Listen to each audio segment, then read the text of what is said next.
ప్రభువైన యేసుక్రీస్తు నామములో మరొకసారి మీ అందరికీ కూడా హృదయపూర్వకమైన వందనాలు తెలియజేసుకుంటున్నాను.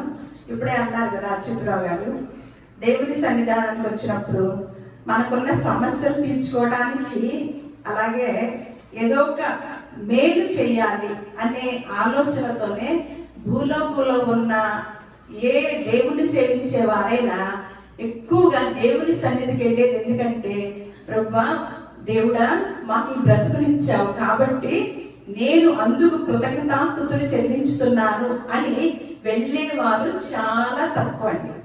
ఎప్పుడు మాకు ఈ అవసరం ఉంది ప్రభువా, లేదు మాకు ఈ సమస్య ఉంది ప్రభువా అని అలా చెప్పుకునేవారే భూలోకంలో ఎక్కువగా ఉంటారండి. దాని గురించి దావీదు అనే భక్తుడు అసలు ఎలాంటి మాట మాట్లాడుతున్నారో ఒక్కసారి 119వ కీర్తనలో మనం చూసినట్లయితే 71వ వచనం అండి.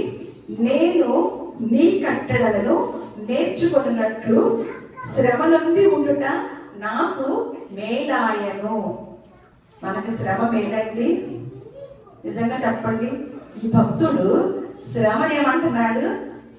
పరిశుద్ధ గ్రంథం అంతా కూడా ఒక అద్భుతమైన గ్రంథం అండి, అద్భుతమైన గ్రంథం. మనం ఊహించినట్లుగా మన యొక్క సామెతలో తగ్గట్టుగా ఉండదండి, డిఫరెంట్ అన్నమాట. మనం ఏదైతే ఇబ్బంది అంటామో దానిని దేవుడు గొప్పది అంటాడనమాట. అదే ఎరిగిన వాడై దావీదు గారు ఇక్కడ ఏమంటున్నాడు? నేను నీ కట్టడలను నేర్చుకొనున్నట్లు. అంటే దేవుని కట్టడలు నేర్చుకుంటుంటే మనకి బాగా ఉంటదండి. దేవుని కట్టడలు ఏంటి? నిన్ను వలే నీ పొరుగు వారిని ప్రేమించు, నీ శత్రువుని కూడా ప్రేమించు, నీవు వాళ్ళు ఏమన్నా సరే నోరు మూసుకొని ఉండాలి. ఇదంతా బాగుంటుందా? మన జీవితాలు, మన శరీరాలకు పనికొచ్చేయేనా? దేవుడి కట్టడాలన్నీ మంచి మంచి మంచి ఇవన్నీ. ఈ మంచితనంతో బయట ప్రపంచంలోకి వెళ్ళండి, మనకి ఏమి ఎదురొచ్చింది? మంచి ఎదురొచ్చిందా? ఎందుకు? మనం ఇప్పుడు దాకా పుట్టినరోజు అని జరుపుకుంటూ ఇలా అందరికి ఇలా సువార్త ప్రకటిస్తున్నాం. ఆ యేసుక్రీస్తు వారు వచ్చినప్పుడే మనందరి బ్రతుకుల్ని ఉద్ధరించడానికి వచ్చిన యేసుక్రీస్తు వారు, ఆ మంచి దేవుడు వచ్చినప్పుడు మంచిగా ఆయన్ని చేర్చుకున్నారా? ఆహ్వానించారా? ఆ జ్ఞానులు కూడా, జ్ఞానం ఎక్కడ ఉంటుందంట? మనం ఇప్పుడు సామి చెప్పుకుంటాం కదా, జ్ఞానులకి ఎక్కడ తెలివి ఎక్కువైతే అంటారు కదా, మోకాళ్ళలో ఉంటుందని. అలాంటిదే అప్పుడున్న శాస్త్రజ్ఞులకి యేసుక్రీస్తు పుడతాడని కొన్ని వేల సంవత్సరాల క్రితం ప్రవచనాన్ని నమ్మి, యేసుక్రీస్తు వారు రాజుగా కదా పుట్టేది, అలా అయితే పేద కుటుంబాలు ఎందుకు పుడతాడని ఎక్కడికి వెళ్ళారండి? శాస్త్రజ్ఞులు, జ్ఞానులు అన్నమాట. ఎక్కడికి వెళ్ళారు? రాజుల దగ్గరికి, రాజుగారి దగ్గరికి వెళ్ళారు. రాజుగారి దగ్గర పుట్టాడనుకో, అక్కడ రాజుగారి గృహంలో పుట్టాడు అనుకోండి, మనల్ని వెళ్ళనిస్తారా రాజుగారు? దేవుడు అనంత జ్ఞాని, దేవుడు ప్రేమామయుడు, దేవుడు లోకమును ఎంతో ప్రేమించడు. అందుకనే తన అద్వితీయ కుమారుణ్ణి మన కొరకు భూలోకానికి పంపించి అందరినీ ప్రేమించాలని నిర్ణయం చేసుకున్నాడు అనమాట. నీతిమంతులు అనీతిమంతులు అనేది లేదు ఈయన దగ్గర. అందరినీ ప్రేమించడానికి, ఆ నీతిమంతుల్ని సరిచేయటానికి భూలోకానికి దిగి వచ్చాడు. అలాంటప్పుడు ఇక్కడ ఏమంటున్నారు దావీదు గారు? నీ కట్టడలను నేను నడుచుకున్నట్లు నేను శ్రమనొంది ఉండుట నాకు మేలాయను. మనం ఏమనుకుంటామంట? ఒకసారి మరలా యెషయా గ్రంథం చూద్దాం, 5వ అధ్యాయము 20వ వచనం అండి. కీడు మేలనియు మేలు కీడనియు చెప్పుకొని చీకటి వెలుగనియు వెలుగు చీకటనియు ఎంచుకొని వారికి శ్రమ. ఇక్కడ ఏమంటున్నాడు? ఇక్కడ యెషయా భక్తుడు మనకేమనిపిస్తుంది? మనం ఏం చేస్తున్నామంట? కీడేమన్నా మనకు అసలు వస్తున్న దాన్ని, కీడు దానినంట మనమంట ఎలా అర్థం చేసుకున్నామంటే మేలు అని అర్థం చేసుకున్నామంట. మేలునేమన్నా కీడు అనుకుంటున్నామంట. చూసారా ఎంత అజ్ఞానంలో ఉన్నామో, ఎంత అంధకారంలో ఉన్నామో తెలుసా అండి? ఈ మాటకి మీకు పూర్తయినప్పుడు అర్థమవుతుంది అనమాట. ఈ ప్రసంగము పూర్తయ్యేసరికి మీకు అర్థమవుతుంది అనమాట. మనం ఎంత అంధకారంలో ఉన్నామో, కీడు మేలు అనుకుంటున్నామా, మేలుని కీడు అనుకుంటున్నామా అనేది మనం ఇక్కడ చూస్తాం. నేర్చుకోవడానికి మనం ఈ రోజు వచ్చాము. దేవుడు యేసుక్రీస్తు వారు పుట్టి మనకు ఒక పాఠాన్ని నేర్పడానికి ఆయన భూలోకానికి వచ్చారు, తెలుసుకోవడానికి. అందుకనే నేనే మార్గమును సత్యమును జీవమును. నేనే అన్నాడు కానీ నేను కూడా అనలేదండి. నేనే మార్గము, నేనే సత్యము, నేనే జీవము, నేను కూడా కాదు. ఆ మాట ఎంత ధైర్యం ఉంటే అనగలరండి. ఆయనలో అటువంటి గొప్ప విశిష్టత ఉంది కాబట్టి నేనే మార్గమును, నేనే, మీరు స్వర్గానికి వెళ్ళాలంటే నేను వేసిన మార్గంలోనే మీరు రావాలి అని తెలియజేశారనమాట. ఒకసారి లూకాసు వార్త 1వ అధ్యాయము 79వ వచనం చదువుకుందాము. లూకాసు వార్త 1వ అధ్యాయము 79వ వచనంలో, చీకటిలోను మరణ ఛాయలోను కూర్చుంటూ వారికి వెలిగిచ్చుటకే ఆ మహావాత్సల్యమును బట్టి పైనుండి ఆయన మనకు అరుణోదయ దర్శనము అనుగ్రహించనంట. ఏమని చెప్తున్నారండి? చీకటిలోను మరణ ఛాయలోను కూర్చున్న వారికంట. చీకటిలో కూర్చున్నామా మనం ఏమనుకుంటున్నాము? గొప్ప వెలుగులో, ఎందుకు బోర్డు లైట్ల మధ్యలో కూర్చుంటే చీకటిలో ఎలాగా ఉంటాము?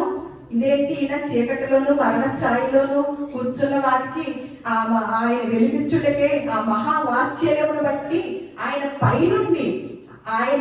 పైనుండి అంట మనకి అరుణోదయ దర్శన భాగ్యాన్ని ఇచ్చాడంట. అది ఇప్పుడే చెప్పాను కదా, మేలు కీడనియు కీడు మేలనియు మన యొక్క విధానం అన్నమాట. ఇక్కడ ఏమి చేస్తున్నాడు? మీరు ఆల్రెడీ ఎక్కడ కూర్చున్నారంట? మనము చీకటిలోను అలాగే మరణ ఛాయలో కూర్చున్నామంట. ఒకప్పుడు పూర్వకాలంలో థామస్ ఆల్వా ఎడిసన్ ఆయన ఏం కనిపెట్టారండి? బల్బు కనిపెట్టారు. అప్పుడున్న ప్రజలు చీకటిలో మగ్గిపోతున్నారని ప్రజలను ప్రేమించి తనకున్న జ్ఞానం చొప్పున, తనకున్న జ్ఞానం అంటే బైబిల్ జ్ఞానం చొప్పున ఆయన లైట్ కనిపెడతాం జరిగింది అనమాట. లైట్ కనిపెట్టిన ఆయన ఒక మాట అన్నారు. ఏమనంటే, నేను మీ వీధులను అలాగే మీ ఇళ్లను వెలిగించాను, కానీ నా బ్రతుకుని మార్చింది, నా బ్రతుకుని వెలిగినిచ్చింది మాత్రము దేవదేవుడే అని తెలియజేశాడు. ఏమంటున్నారు? నేనైతే మీ వీధులకి వెలిగించేటట్లుగా కనిపెట్టాను లైట్ని, మీ ఇళ్లలో వెలిగించేటట్లుగా కనిపెట్టాను, కానీ నా బ్రతుకును మార్చే వెలుగు ఎవరి ద్వారానంటే, నా బ్రతుకునికి వెలుగునిచ్చింది ఎవరంటే దేవదేవుడైన యేసుక్రీస్తు వారని సెలవిచ్చారు అన్నమాట. అలా ఎందుకు చీకటిలో అన్నారు అని ఒకసారి మనము కనుక అడిగితే, ఒకసారి యేసుక్రీస్తు వారి రాక పూర్వము యెషయా గ్రంథంలో ఒక మాట చెప్పబడింది అన్నమాట. అప్పుడు ప్రజలు ఇప్పుడే అడిగారు, అప్పుడు ఎక్కువగా ఘోరాలు నేరాలు జరుగుతున్నాయా, ఇప్పుడు ఎక్కువగా చెడిపోయిందా ప్రజలు అని అంటే ఏమంటున్నారు? అప్పుడు చెడిపోయి ఉన్నారా, ఇప్పుడు చెడిపోయి ఉన్నారా అంటే అప్పుడు ఇప్పుడు ఎప్పుడు లేఖనాలు సెలవిస్తున్నాయి. బాల్యము దినముల నుండేనంట మన ఆలోచనలన్నీ చెడ్డవంట. బాల్య దినముల నుండే చెడ్డ. మరి ఆ చెడ్డ వాటి నుంచి మళ్ళా పరలోకానికి, స్వర్గానికి మరి చిన్ననాటి నుండి ఆ చెడ్డ ఆలోచనలోకి వచ్చినప్పుడు పెద్ద అయ్యాక ఎక్కువ అవుతాయా తక్కువ అవుతాయా అండి? ఎక్కువ అవుతాయి. మరి వాటి నుంచి విడిపించాలంటే మనం ఎవరిని ఆశ్రయించాలి? ఇప్పుడు బయట అంతకుముందు ప్రజలు చీకట్లో ఉన్నారు. చీకట్లో ఉన్నప్పుడు వెలుగు కావాలి వాళ్ళకి. ఎవరి ద్వారా కలిగింది? థామస్ ఆల్వా ఎడిసన్ ద్వారా.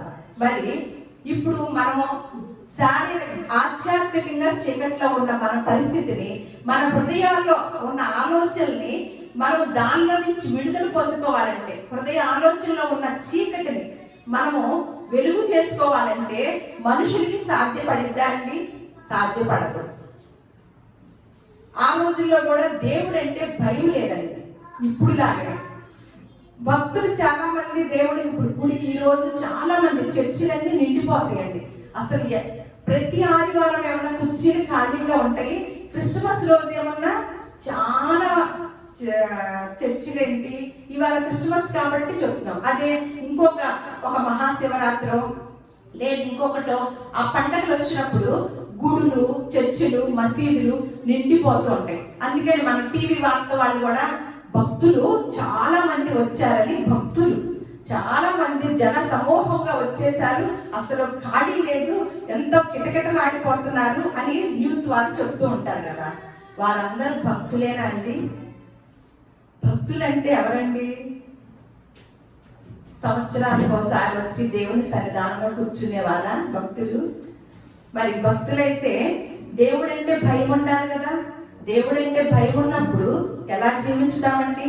దావీదు గారు ఏమన్నారు, ఇందాక చదువుకున్నాం కదా, నేను నీ కట్టడలను అనుసరించినట్లుగా నేను శ్రమలొంది ఉండుట నాకు మేలు. అంటే దేవుడు భక్తి అంటే దేవుడు చెప్పిన మాట వింటామా? భక్తి అంటే లేదు, నా వరకు నా ఇష్టానుసారంగా ఏదో ఒక దండం పెట్టేసి ఒక ప్రార్థన చేసేసి మళ్ళా సంవత్సరం అంతా మన ఇష్టానుసారంగా ఉంటామా? అది భక్తి అంటారండి. అందుకని ఆ రోజుల్లో కూడా భక్తి లేకపోవడం వల్ల ఒక మాట చెప్తున్నారు యెషయా భక్తుడు, యెషయా గ్రంథము 50వ అధ్యాయము 10వ వచనము, మీలో యెహోవాకు భయపడి ఆయన సేవకుని మాట వినువాడు ఎవడు? అంటే ఆయన సేవకుడు అంటే ప్రథమ సేవకుడు ఎవరంటే, తండ్రికి ప్రథమ సేవకుడు ఎవరంటే ప్రభువైన యేసుక్రీస్తు వారు అన్నమాట. ఆ మాటనే ఇక్కడ మరి ప్రవచనం చెప్పారు కదా, ఆ మాట ప్రకారమే మళ్ళీ ఇంకొక మాట చెప్తున్నారు. యెషయా గ్రంథంలో యేసుక్రీస్తు వారి పుట్టుక గురించి చాలా ప్రవచనాలు ప్రవచించారు. మనం ఇప్పుడే చెప్పుకున్నాం కదా, ఆ ప్రవచనాలు ఎలా ఉన్నాయి? నెరవేరే ప్రవచనాలు అన్నమాట. మన ప్రవచనాలు ఎలా ఉంటాయి? మేము ఒక్కోసారి ఒక్కో చోట వింటా ఉంటాం. ఒక స్త్రీ గర్భవతిగా ఉన్నప్పుడు అందరికి ఇంట్రెస్ట్ కలిగేది కదా. వాళ్ళకి మొదట ఒక అమ్మాయి పుట్టింది, రెండవసారి గర్భం దాల్చింది ఆ సహోదరి. తర్వాత వాళ్ళకి ఎలా ఆశ కలిగిందంటే రెండోసారి అబ్బాయి కావాలని ఆశ కలిగింది, బాగా ఆశ కలిగి ఉందన్నమాట.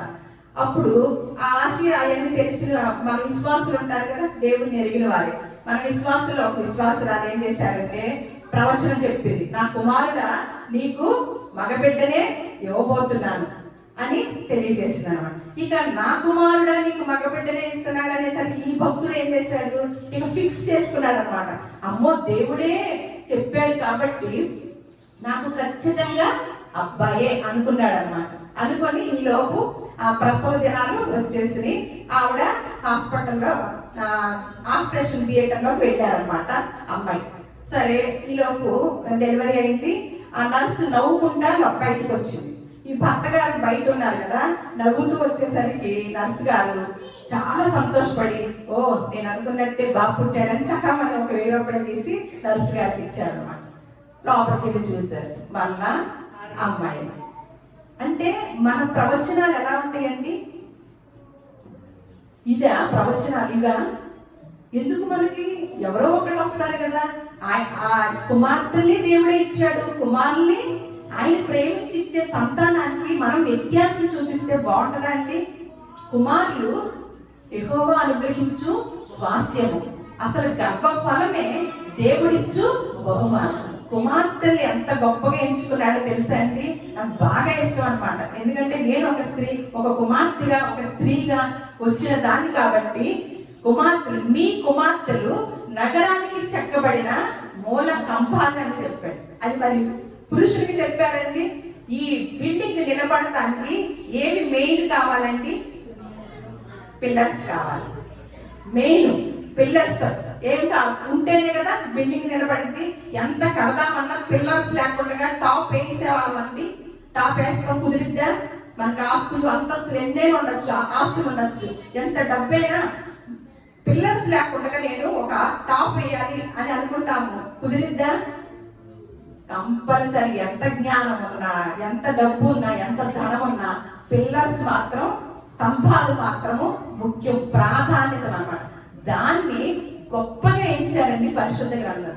ఏ గ్రంథం నేను చదివినా, నేను అంతకుముందు చాలా పురాణాలు చదివిందాను, చాలా గ్రంథాలు చదివిందాను. ఏ గ్రంథంలో కూడా స్త్రీకి అంత ప్రాధాన్యత ఇచ్చిన గ్రంథము ఎక్కడా లేదండి. స్త్రీ భూదేవి అని, స్త్రీ ఇదని అదని మన యొక్క భారతదేశంలో చెప్తూ ఉంటారు. నిజమే, భూదేవి, భూమాత, స్త్రీ గొప్పది, అది ఇదని చెప్తారు కదా. మరి ఒక విధవరాల్ని మనం ఎలా చూస్తున్నామో, ఒక స్త్రీ అయిన విధవరాల్ని భారతదేశంలో ఎలా చూస్తారో మీకు తెలుసు కదండి. ఎదురొస్తే, ఉదయాన్నే ఎదురొస్తే ఎదురు వెళ్తారండి. మరి భూమాత కదా స్త్రీ అంటే, స్త్రీ అంటే స్త్రీయే కదా. విధవరాలా లేకపోతే పుణ్యవత ఇవన్నీ చూస్తారా? అలా రాసలేదు కదా. మరి ఎందుకు గౌరవించటం లేదు? కానీ బైబిల్ గ్రంథంలోనండి ఇవన్నీ ఎందుకు చెప్తున్నానంటే, మన బ్రతుకుల్లో ఉన్న చీకటి అన్నమాట. ఒక్కొక్కటి గుర్తు చేస్తున్నా, అసలైన వాక్యానికి వెళ్తాను. మన బ్రతుకుల్లో ఉన్న ఏంటి, చీకట్లో మేమెక్కడ కూర్చున్నామండి, మరణ ఛాయలో మేమెక్కడ ఉన్నామండి. అంటే చీకటి అంటే ఎప్పుడైతే మనలో ఏవైతే చెడ్డ ఉన్నాయో అవన్నీ కూడా చీకటి. ఆ చీకటి ఎక్కడికి తీసుకెళ్ళింది? మనల్ని చివరికి మరణానికి తీసుకెళ్ళింది అనమాట. అంటే స్త్రీకి ఇచ్చిన ప్రాధాన్యత ఈ గ్రంథం, అంటే నేను ఇప్పుడు ఆ టాపిక్ కాదు కాబట్టి నేను చెప్పటలేదండి, అంత ప్రాధాన్యత ఇచ్చారు. కుమార్తెలకి అంత ప్రాధాన్యత. వ్యత్యాసం ఎవరికండి? మనకేనమాట. దేవుడికి లేదు. దేవుడు స్త్రీ అని లేదు, పురుషుడని లేదు, ఏ భేదము లేదు. క్రీస్తును ధరించుకున్న వారందరూ క్రైస్తవులు అని, క్రీస్తును ధరించుకున్న వారే ఉన్నారని చెప్తుంది అనమాట లేఖనాలు. అలాంటప్పుడు చీకటి గురించి, మరి ఎందుకు చీకటి అంటే, చీకటిలో ఎందుకు కూర్చున్నాము అంటే, ఒకసారి ప్రసంగి గ్రంథము 2వ అధ్యాయము 14వ వచనం చూద్దాము. ప్రసంగి గ్రంథము 2వ అధ్యాయము 14వ వచనం. బుద్ధిహీనుడు చీకటి యందు నడుచుచున్నాడంట. నేను చీకటి ఎందుకు చెప్పానంటే, ఎందుకు యేసు ప్రభు అని వెలుగు వెలుగు అని చెప్తారంటే, ఆయన మనల్ని వెలిగించడానికి వచ్చిన వాడు కాబట్టి, ఇటువంటి చీకటి నడతలన్నీ కూడా సరి చెయ్యాలని వచ్చిన ఆ వెలుగు కలిగిన దేవుడు కాబట్టి వెలుగై వచ్చాడు అని మనం తర్వాత వచ్చిన చదువుకుంటూ ఉంటాము. అంటే ఎలా ఉంటా, బుద్ధిహీనుడు ఎలా నడుస్తాడంటండి. అంటే మనలో ఏముంది? బుద్ధి. చీకటిలో కనుక నడుస్తున్నామంటే మనలో ఏముందండి? బుద్ధిహీనత అన్నమాట. బుద్ధిహీనుడు ఎందులో నడుస్తాడంట? చీకటిలో నడుస్తాడంట. అదే మళ్ళా 1 యోహాను పత్రిక 2వ అధ్యాయము 9వ వచనము. 1 యోహాను రాసిన పత్రిక 2వ అధ్యాయము 9వ వచనము. వెలుగుతో ఉన్నాడని చెప్పుకొనుచు, మరొకసారి గమనించండి బైబిల్ గ్రంథం లేని వారు, వెలుగుతో ఉన్నానని చెప్పుకొనుచు తన సహోదరుని ద్వేషించువాడు ఇప్పటి వరకును చీకటిలోనే ఉన్నాడు. చీకటి అతని కన్నులకి గుడ్డితనము కలగచేసిన కనుక తానెక్కడికి పోవుచున్నాడో అతనికి తెలియదు. అంటే మనలో చీకటి ఉంది అని తెలుసుకోవడానికి ఆధారాలు ఏంటండి? విన్నారా? తన సహోదరుని, అంటే తన సహోదరుని ద్వేషించువాడు ఇప్పటి వరకు కూడా ఎక్కడ ఉన్నాడు అనుకుంటున్నాడంటండి? వెలుగులో ఉన్నాడు అనుకుంటున్నాడంట. నేను ముందే చెప్పాను, కీడు మేలనియు మేలు కీడనియు భావించుకుంటూ ఉన్నారంట. కానీ దాని పరమార్థం తెలిసిన దావీదు గారు ఏమన్నా, అసలు నేను శ్రమలందుకే నాకు మేలు అంటున్నాడు. ఇక్కడ ఏమంటున్నాడు? చీకటిలో ఉన్న వారు ఎలా వెలుగుతో ఉన్నానని అనుకుంటున్నారంట. ఎవరు చీకట్లో ఉన్నానని అనుకుంటా? తన సహోదరుని ద్వేషించువాడు తను వెలుగులోనే ఉన్నాడని అనుకుంటున్నాడంట. కానీ అందుకేనంట చీకటి ఏం చేసిందంటే అతని కన్నులకి గ్రుడ్డితనాన్ని కలగచేసిందంట. మరి ఇవన్నీ మనకి, మరి చీకటి చీకటి అంటున్నారు కదా, ఇవన్నీ మనలో ఉన్నవేనా? మన తోటి సహోదరుని ఎన్నిసార్లు ద్వేషించామండి? సరే, ఎందుకు? మీలో ఎవరైనా నరహంతకులు ఉన్నారా? మీలో ఎవరైనా నరహంతకులు ఉన్నారా? లేరు అనే వాళ్ళందరూ చేతులెత్తారు. లేరు అనే వాళ్ళందరూ చేతులెత్తారు. ఏంటి అందరూ నరహంతులేనా? లేరు అనేవాళ్ళు చేతులు ఎత్తండి అంటే అందరూ ఏంటి ఎప్పుడు చేశారు? హత్య ఎప్పుడు చేశారు?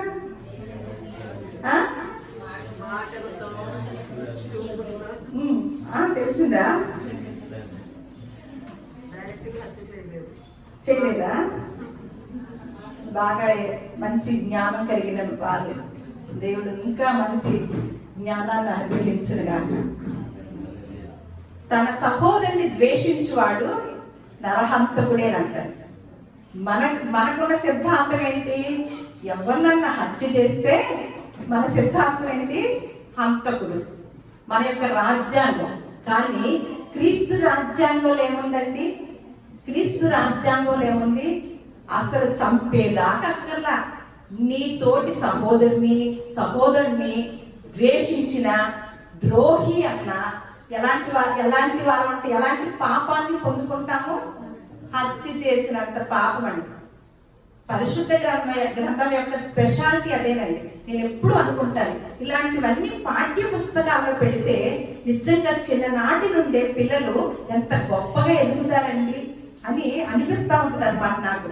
మనకి ఏగ గురించి, దోమ గురించి, లేకపోతే చెట్లు వేరే వాటి గురించి చెప్పారే కానీ మనిషి జీవిత చరిత్ర, మనిషి ఎప్పుడైతే మన లోపల ఇలాంటి విషయాలు ఉంటాయో దాని నుంచి మనం దానిలో ఎంతో నష్టపోతాం. కాబట్టి ఈ విషయాలు మనం తెలుసుకోవాలి, అసలైన విషయాలు అని అనుకున్న ఉపాధ్యాయుడు లేడు, పాఠ్య పుస్తకాలు లేవండి. మళ్ళీ ఇంకొక విషయం, బైబిల్ గ్రంథంలో వ్యభిచారం చేసిన వారు ఎవరన్నా ఉన్నామండి? అది పెద్ద మాట అనకూడదు కూడా అన్నట్టుగా ఉంటది కదా. కానీ ఒక స్త్రీని ఒక పురుషుడు మోహపు చూపుతో చూస్తేనే వ్యభిచారం చేసినంత పాపమని ఈ క్రీస్తు రాజ్యాంగంలో ఉందండి, ఈ క్రీస్తు చట్టంలో ఉందండి. ఎంత గొప్ప చట్టం అండి! మన చట్టాలు ఉన్నాయి కదా, ఏమున్నాయి? ఎన్నో రకాల తప్పులు చేస్తాం. ఎందుకు? చట్టం దగ్గర ఉన్న వాళ్ళే చేస్తూ ఉంటారు, కానీ అవి అలా వెళ్ళిపోతూ ఉంటాయి అన్నమాట. కానీ మళ్ళీ ఇంకోసారి చీకట్లో గురించి చెప్తాం, చీకట్లో నేర్చుకుందాం. 2 కొరింథీ 4వ అధ్యాయము 5వ వచనం. 2 కొరింథీ రాసిన పత్రిక 4వ అధ్యాయము 5వ వచనం. పౌలు గారు గొప్ప శిష్యుడుగా, గొప్ప వ్యక్తిగా, యేసుక్రీస్తు వారి తర్వాత గొప్ప వ్యక్తి ఎవరంటున్నారంటే పౌలు గారు. ఎందుకు నేను గొప్ప వ్యక్తి అంటున్నారంటే ఆయన ఒకే ఒక మాట అన్నారు. ఏమనంటే, నేను యేసుక్రీస్తు వారిని పోలి నడుచుకున్నట్లు మీరు నన్ను పోలి నడుచుకోండి చాలు అని అన్నాడు అన్నమాట. ఇక భూలోకంలో అలాంటి వ్యక్తి ఒక్కరు కూడా లేరు. అది ధైర్యంతో చెప్పాలి కదా. ఏంటి? యేసుక్రీస్తు వారినే పోలి నడిచావు కదా, మళ్ళా ఆయన్నే పోలి నడవండి అని తెలియజేస్తారు కదా. కానీ పౌలు గారు ఏమంటున్నారంటే, మీరు నన్ను పోలి నడుచుకుంటే చాలు అని తెలియజేస్తున్న వ్యక్తి ఏం చెప్తున్నారో ఇక్కడ చూద్దాం. అంధకారంలో నుండి వెలుగు ప్రకాశించును గాక అని పలికిన దేవుడే తన మహిమ గురించిన జ్ఞానము యేసుక్రీస్తునందు వెల్లడి పరచుటకు మా హృదయంలో ప్రకాశించినట్టండి. ఏ దేవుడైతే ఆరంభ దినాల్లో వెలుగు కాక అని పలికాడో అదే చీకటి అగాధ జలముల పైన కమ్మి ఉందంట. చీకటి అగాధ జలముల పైన కమ్మి ఉన్నప్పుడు దేవాది దేవుడు వెలుగు కాక అని పలికాడంటండి. అప్పుడు వెలుగు ఉదయించింది. ఆ దేవుడే, ఆ పలికిన దేవుడే ఇప్పుడు ఏమంటున్నాడని చెప్తున్నారు.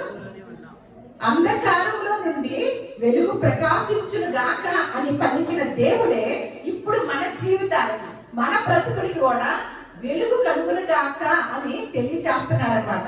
వెలుగు ప్రకాశించును గాక అని పలికిన దేవుడే తన మహిమను గూర్చిన జ్ఞానము యేసుక్రీస్తునందు వెల్లడి పరచుటకు మా హృదయంలో ఆయన ప్రకాశించినంట. పౌలు గారు చెప్తున్న మాట అండి. మళ్ళా యోహాను సువార్త 1వ అధ్యాయము 9 నుంచి 5 వచనాలు చదువుకుందాము. నిజమైన వెలుగు ఉండెను, అది లోకములోనికి వచ్చుచు ప్రతి మనుష్యుని వెలిగించుచున్నది. ఆ వెలుగు చీకటిలో ప్రకాశించుచున్నది గాని చీకటి దాన్ని గ్రహించకుండెను.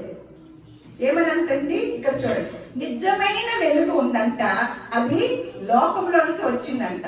మరి 2024 సంవత్సరాల క్రితము యేసుక్రీస్తు వారు భూలోకానికి వచ్చినప్పుడు ఎంతమంది తెలుసుకోగలిగారండి? ఎంతమంది ఆహ్వానించారు ఆయన్ని? ఇప్పుడే అనుకున్నాం మనం కనుక ఈ దినాల్లో ఒక కన్య గర్భం దాల్చి ఇగో దేవదేవుడే నా గర్భంలో ఉన్నాడు అంటే ఎంతమందిని నమ్ముతామండి? నమ్ముతామా? ప్రశ్నార్థకమే. ఇప్పుడు అలాగే, అప్పుడు కూడా అలాగే. అందుకని నిజమైన వెలుగుందంట, అది లోకంలోనికి వచ్చుచు ప్రతి మనుషుని వెలిగించుచున్నదంట. ఆ వెలుగు చీకటిలో ప్రకాశించుచున్నది గాని చీకటంట దాన్ని గ్రహింపకుండెను. ఇప్పటికేనంతేగా, మంచి మాట చెప్తే గ్రహిస్తామండి. ఎందుకు మన పిల్లలకి చెప్తే వింటారా? లేదు. మనకు చెప్పినా మనం వింటామా? ఇది మంచి, ఇది చెడు, అమ్మ చెడులోకి వెళ్ళద్దు, మంచిలోనే ఉండండి అంటే దాన్ని ఎలా తీసుకుంటారండి? పిల్లల దగ్గర నుంచి పెద్దవాళ్ళం అందరం కూడా చీకటిలోనే ఉంటాం. మా జీవితాన్ని అక్కడ ఉంటేనే బాగుంటాయి. వెలుగు ప్రకాశించకూడదు. వెలుగుంటే ఏం తెలుస్తుందండి? ఏమైతే ఉందో క్లియర్గా తెలుస్తుంది అనమాట. ఇక్కడ లైట్లన్నీ ఉండవు. ఇక్కడ ఏమేమి వస్తువులు ఉన్నాయో మనకు తెలుస్తుందా? చల్లా చెదురుగా వేశారనుకోండి, లైట్లు చీకటిగా ఉంది, తెలుస్తుందా? అదే గొప్ప లైట్ వెలిగించారు, వెంటనే మనం సర్దటానికి ప్రయత్నం చేస్తామా? అయ్యో రూమ్ అంతా చిందరవందరం ఉంది, కరెంట్ వచ్చాక చూసుకొని సర్దుదాం అని అనుకుంటామా?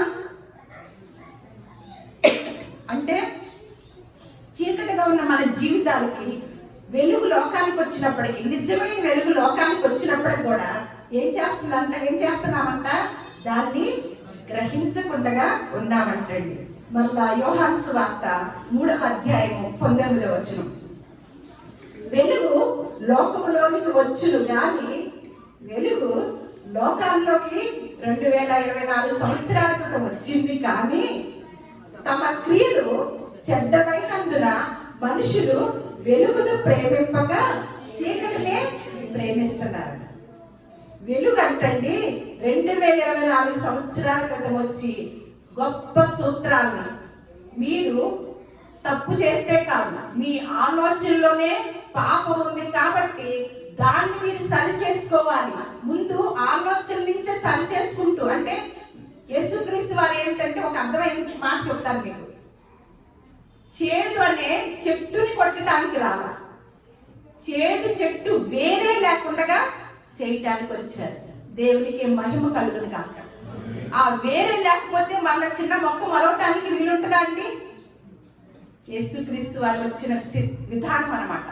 ఒక పెద్ద కార్యక్రమం కోసం, ఒక పెద్ద పని కోసము భూలోకానికి వచ్చిన వాడండి, పుట్టినవాడు కాదు. పసిబాలుడిగా లేడండి. ఇంకా రాబో వాడు ఎలా వస్తున్నాడంట? యోధా కొదమ సింహం లాగా వస్తున్నాడంట. మనం చేసే చెడ్డమైనా సరే మంచివైనా సరే తీర్పులోకి వస్తాయంట, జడ్జిమెంట్ లోకి వస్తాయి అన్నమాట. ఇక్కడ ఏమంటున్నాడు? వెలుగు లోకములోనికి వచ్చును గాని తమ పనులు, తమ క్రియలు చెడ్డమైనందున మనుషులు వెలుగును ప్రేమింపక చీకటినే ప్రేమించింది. మళ్ళీ యోహాను సువార్త 8వ అధ్యాయము 12వ వచనం, నేను లోకమునకు వెలుగును, నన్ను వెంబడించువాడు చీకటిలో నడవక జీవపు వెలుగు కలిగి ఉండును. నేనైతే లోకానికి వెలుగు పక్క. మీరు నన్ను కనుక వెంబడిస్తే మీరు కూడా వెలుగులాగే ఉంటారు. మీరందరూ కూడా నాలాగా ఉండాలని యేసుక్రీస్తు వారి యొక్క కోరికని. ఎంత గొప్ప కోరిక చూడండి. మన బిడ్డల్ని క్రమశిక్షణగా పెంచాలని ఎంత ఆశ కలిగి ఉంటామండి. అందులో క్రమం తప్పితే ఎంత బాధ ఉంటుందండి. తండ్రికైనా తల్లికైనా, మన ఆడపిల్లైనా మగపిల్లవాడైనా క్రమం తప్పి జీవిస్తున్నప్పుడు ఎంత క్షోభపడతామండి. దేవాది దేవుడికి, తండ్రి అయిన దేవుడికి కూడా అదే క్షోభ. మనల్ని చక్కగా చేయాలి. మనలో ఒక చీకటి ఛాయలు కూడా లేకుండా ఆయన వెలుగుమయం చేయాలి మన హృదయాన్ని, మన దేహాన్ని, మన జీవితాన్ని, మన యొక్క ఆలోచనని అని ఒక సంకల్పం చొప్పున భూలోకానికి వచ్చాడండి. ఒక పెద్ద కార్యక్రమం చొప్పున వచ్చాడండి. ఇక్కడ మన 1 యోహాను పత్రిక, ఎఫెసీయులకు రాసిన పత్రిక చూద్దాం. 5వ అధ్యాయము 8వ వచనం. యేసుక్రీస్తు వారు రాకముందు ఎలా ఉన్నారో వచ్చాక ఈయన చెప్పిన సూత్రాన్ని ఎంతమంది తీసుకుంటే ఎలా ఉంటున్నారో అని తెలియజేస్తున్నారు. మీరు పూర్వమందు చీకటి అయి ఉంటిరి, ఇప్పుడైతే ప్రభువునందు వెలుగై ఉన్నారు. ఆ వెలుగులు వాటిలో కనపడుచున్నవి. వెలుగంటే ఏంటండి? మనం చేసే మంచి పనులు అన్నమాట. చీకటి రాజ్యం అని అంటూ ఉంటారు కదా, చీకటిలో ఏదో తప్పులు చేసేస్తున్నారు అని మనకి సామెతలు తెలుస్తుంది కదా. చీకటిలోకి వెళ్ళి కూర్చోవడం కాదు, చేసే పనుల్లో చీకటిలాగా ఉంటుంది అనమాట.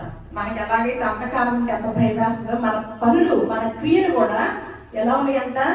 అంధకారమయంగానే ఉన్నాయంట.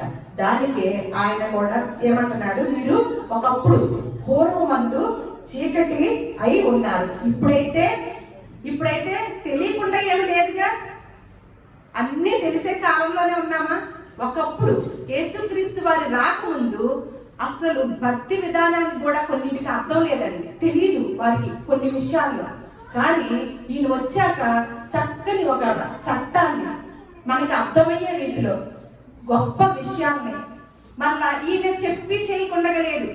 ఈయన ఏ మాట అయితే చెప్పారో అలా జీవించి చూపించి నేనే మార్గదర్శకుడిని మీకు అని తెలియజేశారనమాట. అలా ఒకప్పుడైతే మీరు పూర్వమందు, ఇది విశ్వాసులకి ఖచ్చితంగా వినాలన్నమాట, ఒకప్పుడైతే మీరు పూర్వమందు ఎక్కడున్నారంట? చీకటిలో ఉన్నారు. చీకటి అయి మీరు పూర్వమందు చీకటి అయి ఉంది. ఇప్పుడైతే ఎవరండి ఈ జనాంగము? ఒకప్పుడు చీకటిగా ఉన్నారు, ఇప్పుడైతే ప్రభువునందు మనంతటికి మనము వెలుగు తెచ్చుకోలేమండి, మనమంతటికి మనము శుద్ధులము కాలేమండి. అందుకని ఇప్పుడైతే ప్రభువునందు వెలుగై ఉన్నారు అని అందుకనే వాటిలో ఏం కనపడుతుందో చూద్దాం అన్నమాట. 1 యోహాను రాసిన పత్రిక, ఆ వెలుగు ఒకప్పుడు చీకటిలో ఉన్న జనాంగము ప్రభువునందు వెలుగై ఉన్న వాళ్ళు ఎలా ఉంటారో, ఏటిని అనుసరించుతారో రాసి ఉందన్నమాట. అందుకనే యేసుక్రీస్తు వారిని నమ్ముకున్న వారు అంటే కరెక్ట్ గా నమ్ముకున్నవారండి, ఆయన కరెక్ట్ గా వెంబడించేవారు. నేను ఎప్పుడు అంతకుముందు చెప్పాను మా వాళ్ళకి, వెంబడించే వారందరూ కూడా శిష్యులు, కానీ దేవుని సన్నిధికి వచ్చే వారందరూ భక్తులు అన్నానమాట. అంటే భక్తులు వేరు, శిష్యులు వేరు. శిష్యులైతే ఏం చేస్తారు? గురువు గారిని అనుసరిస్తారు. భక్తులైతే ఒక దండం పెట్టుకొని వెళ్ళిపోతారు. ఇప్పుడు మనం భక్తుల జాబితాలో ఉన్నామో, శిష్యుల జాబితాలో ఉన్నామో ఈ లేఖనం చూసినప్పుడు మనకు తెలుస్తుంది. 1 యోహాను రాసిన పత్రిక 1వ అధ్యాయము 6-7 వచనాలు. ఆయనతో కూడా సహవాసం గలవారమని చెప్పుకొని చీకటిలో నడిచిన ఎడల మనము అబద్ధమాడుచు సత్యమును జరిగింపకుందుము. అర్థమైందండి? ఏంటంట? ఆయనతో కూడా, ఇది ఎవరండి? విశ్వాసమేనా? మరి మనం ఎంతవరకు ఉంటున్నాము? ఆయనతో సహవాసం చేసే మనము ఎటువంటి క్రియలు కలిగి ఉంటున్నామో ఒకంత మనం పరిశీలన చేసుకోవాలన్నమాట. ఆయనతో కూడా సహవాసం గలవారమని చెప్పుకొని ఇప్పటికి కూడా దేవుని ఎరిగిన వారు కూడా చీకటిలో నడిచిన ఎడల మనం ఎలాంటి వారమంట? అబద్ధమును ఆడుచు సత్యమును జరిగింపకుందుము. బైబిల్ గ్రంథంలో అబద్ధాల గురించి ఒక మాట రాసిందండి. అబద్ధాలకి తండ్రి అపవాది అంటండి. ఎప్పుడైతే మనము మన లోపల రోజంతట్లో చెడ్డవి, అబద్ధాలైనా చెడ్డ ఆలోచనలైనా వచ్చినప్పుడల్లా మనం ఎవరిని తండ్రి అని పిలుస్తున్నామో? దేవుడినా అపవాదినా? మనం ఎన్నిసార్లు అపవాదిని తండ్రిని చేసుకున్నాం? గుర్తు తెచ్చుకోండి. ఎన్నిసార్లు దేవుణ్ణి తండ్రిగా ఎంచుకున్నామా? అపవాదిని ఎన్నిసార్లు తండ్రి అంటున్నాము? ఒకసారి గుర్తు చేసుకుంటే తెలిసిపోద్ది. ఇప్పుడు అందుకని ఆయనతో కూడా సహవాసము గలవారు అని చెప్పుకొని చీకటిలో నడిచిన ఎడల మనము అబద్ధమాడుచు సత్యమును జరిగింపకుందుము. అయితే ఆయన వెలుగులోనున్న ప్రకారము మనమును వెలుగులో నడిచిన ఎడల మనము అన్యోన్య సహవాసము గలవారమై ఉందుము. అప్పుడు ఆయన కుమారుడైన యేసు రక్తము ప్రతి పాపము నుండి మనలను పవిత్రులుగా చేయి. ఎంతమంది పవిత్రులమయ్యామో ఎంతమంది అపవిత్రులమయ్యామో తెలియదు. బాప్తిసం తీసుకోగానే పవిత్రులము అమ్మో. ఎలా అవుతామంట? ఆయన వెలుగులో ఉన్న ప్రకారము మనమును వెలుగులో నడిచిన ఎడల మనము ఎవరితో? మన పక్క వాళ్ళతోనా? ఆయనతో వెలుగులో చెప్పండి. నడిచిన ఎడల మనము అన్యోన్య సహవాసము గలవారమై ఉందుము. అప్పుడు ఆయన కుమారుడైన యేసు రక్తము ప్రతి పాపము నుండి మనల్ని పవిత్రులుగా చేయును. ఒక్కసారి మలాకీ గ్రంథము 4వ అధ్యాయం 2వ వచనము చూద్దాము. ఒకసారి మలాకీ గ్రంథము 4వ అధ్యాయము 2వ వచనం. నా నామమందు భయభక్తులు గలవారు మీకు నీతి సూర్యుడు ఉదయించును, అతని రెక్కల ఆరోగ్యము కలగచేయును, అతని రెక్కలు ఆరోగ్యము కలగచేయును కనుక మీరు బయలుదేరి క్రొవ్విన దూడల గంతులు వేయినట్లు గంతులు వేయరు. ఎవరైతే దేవుని యొక్క భయభక్తులు కలిగి ఉంటామో, ఆయన నామము యందు భయభక్తులు కలిగి ఉంటామో, మనకి ఎవరంట ఉదయించేది? నీతి సూర్యుడు ఉదయించుతాడంట. తర్వాత దాంతో పాటు అతని రెక్కలు ఆరోగ్యము మనకి. మనమేం చేస్తాము? ఏదైనా అనారోగ్యం వచ్చింది అనుకోండి, స్వస్థత కావాలని వచ్చేస్తాం.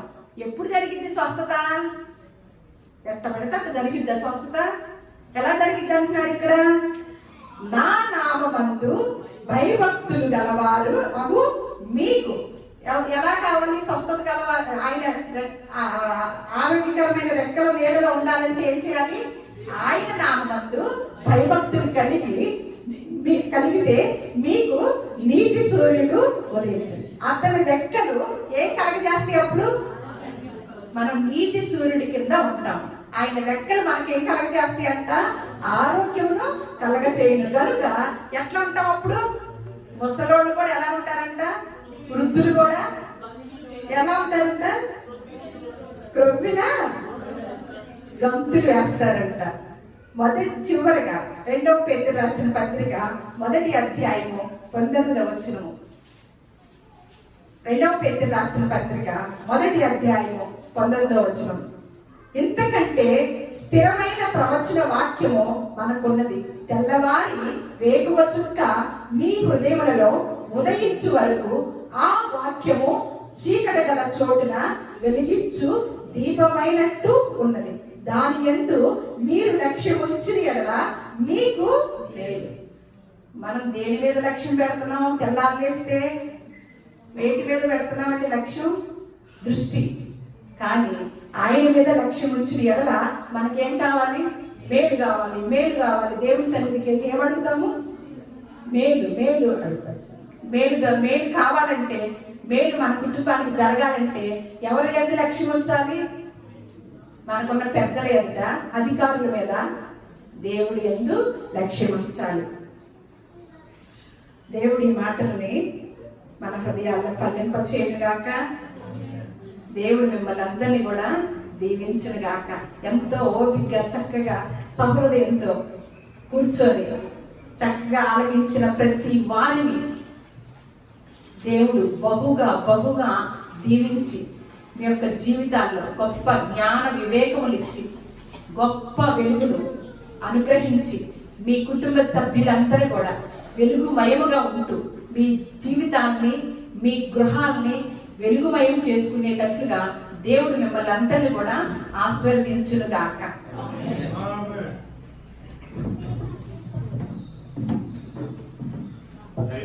చక్కగా